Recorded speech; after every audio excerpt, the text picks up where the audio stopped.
Bonjour monsieur, Bonjour. je suis Dorothée Yapi du service communication du CCM Fonds mondial et je suis par le responsable informatique de notre structure.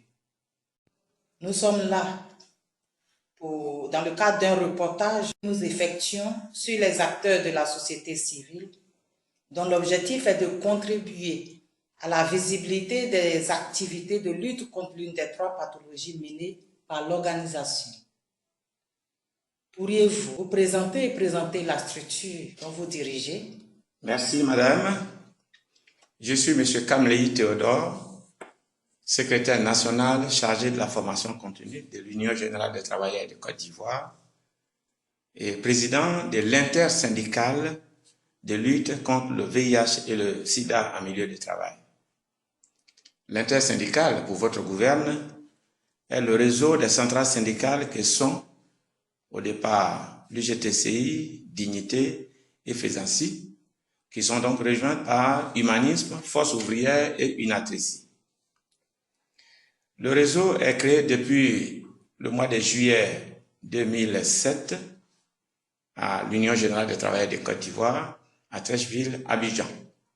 Notre mission, coordonner l'intervention des organisations syndicales, qui sont donc les centrales syndicales et les syndicats de base dans l'action globale de la lutte contre le sida en milieu de travail. Et les points focaux qui sont aussi dans les ministères techniques, des fonctionnaires et agents de l'État. Je voudrais savoir aussi les domaines d'intervention de vos structures et votre zone d'intervention. Oui, les domaines d'intervention, nous en avons trois prioritairement, à savoir le plaidoyer pour amener l'adhésion de tous les partenaires en milieu de travail à l'action de lutte contre le VIH-Sida. Le deuxième domaine, c'est donc la prévention, dans toute sa dimension d'ailleurs. Et puis, en troisième lieu, donc la protection des droits humains, droit au travail. Et en termes de couverture nationale, l'intersyndicale couvre tout le territoire national à travers les 9 unions régionales des travailleurs, qui sont donc nos sièges décentralisés, et les 38 unions locales. Nous voudrons savoir aussi si vous pouvez nous indiquer les principaux résultats obtenus lors de la mise en œuvre de vos différentes activités.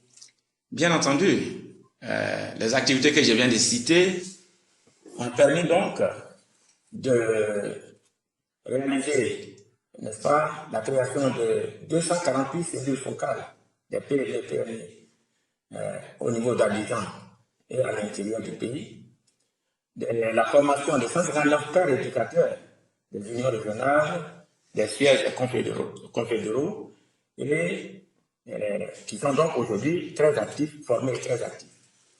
Nous avons aussi donc fait le document standard de la charte que nous avons élaboré et qui est disponible pour l'adaptation par les entreprises.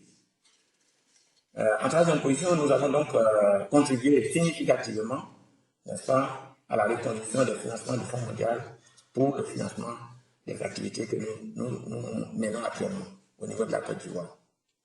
Ok. Avez-vous rencontré des difficultés majeures lors de la mise en œuvre de ces activités? Si oui, lesquelles? C'est là, d'ailleurs, l'œuvre humaine. Les difficultés sont inhérentes à toute activité qu'on mène.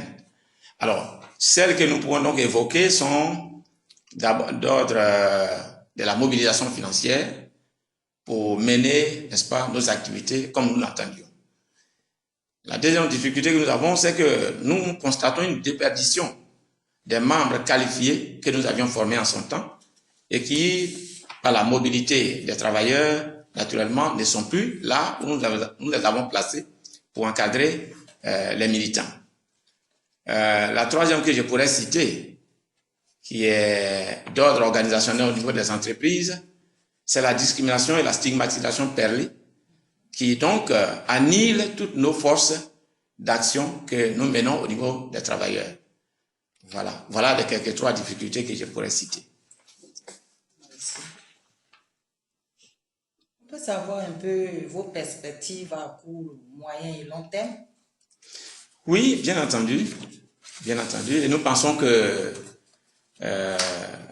vous serez d'accord avec nous, compte tenu des difficultés générales qui ont eu cours en Côte d'Ivoire. Aujourd'hui, le réseau éprouve véritablement des difficultés pour mener ses actions. Et donc, pour ce faire, les perspectives que nous avons concerneraient au renforcement des capacités des réseaux, donc dont notre réseau. Nous pensons aussi qu'il faut redynamiser les cellules focales que nous avions placées en son temps. Voilà donc ce que nous avons en perspective court terme pour notre réseau. En moyen terme, je crois que nous devons pouvoir faire l'insertion des deux autres pathologies dans notre plan d'action opérationnel, à savoir la lutte contre le paludisme et la lutte contre la tuberculose. Il faut les accentuer. Nous pensons aussi qu'à moyen terme, eh bien, nous devons nous atteler sur la mobilisation des ressources matérielles et financières auprès des entreprises, auprès de la CSI, qui est notre confédération internationale, auprès du BIT, qui donc finance aussi les activités des travailleurs, et pourquoi pas auprès du Fonds mondial, pour lequel nous nous sommes battus pour avoir le financement. En long terme, ce que nous pourrions citer, c'est de pouvoir intégrer les données de l'action globale syndicale dans les données du secteur privé avec lesquelles nous travaillons souvent, et bien entendu les données des points focaux des ministères techniques qui donc mènent aussi la lutte contre le VIH-Sida. Merci. Connaissez-vous le CCM et si oui, comment définissez-vous le CCM? Pour nous, le CCM est une autorité au-dessus de tous les principaux récipiendaires. Quoique peut-être logé, comme on le dit aujourd'hui, au ministère de la Santé, mais le CCM doit avoir une autorité au-dessus de tous ceux qui mettent en œuvre le financement du Fonds mondial, dont le ministère en charge de la santé et de l'hygiène publique. Merci. Selon vous, quels sont les points que le CCM devait améliorer pour être plus efficace?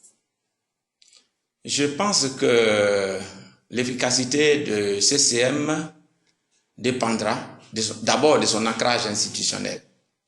Si le CCM est à la fois sous la tutelle du ministère, alors que le ministère, à travers donc les différents programmes de mise en œuvre, sont sous la tutelle aussi du CCM, naturellement, il y a quelque chose qui cloche. Et nous pensons que le CCM donc doit améliorer son ancrage institutionnel. Et aussi, nous pensons aussi que le bureau exécutif qui conduit les activités du CCM, eh bien, doit sortir dans la plupart de ses activités du caractère d'honneur ou de caractère facultatif des interventions qu'il mène.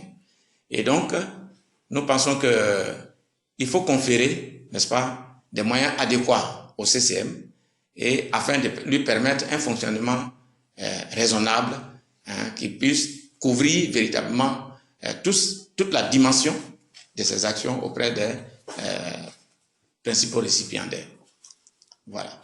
Voilà ce que nous pensons. Bien, merci. Je pense que nous allons allègrement vers la fin de notre interview. OK. Alors, notre dernière question, nous voulons savoir qu'est-ce que vous voulez qu'on retienne de vous?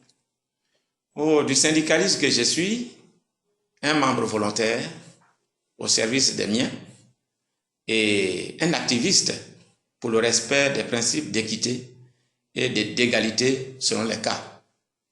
Vous comprendrez que le syndicalisme, en premier lieu, est là pour la défense des intérêts moraux et professionnels du travailleur.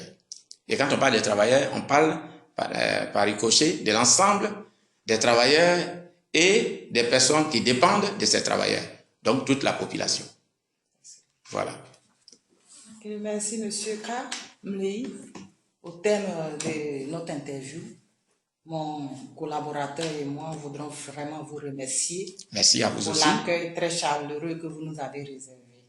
Merci. Et nous souhaitons bon vent la santé.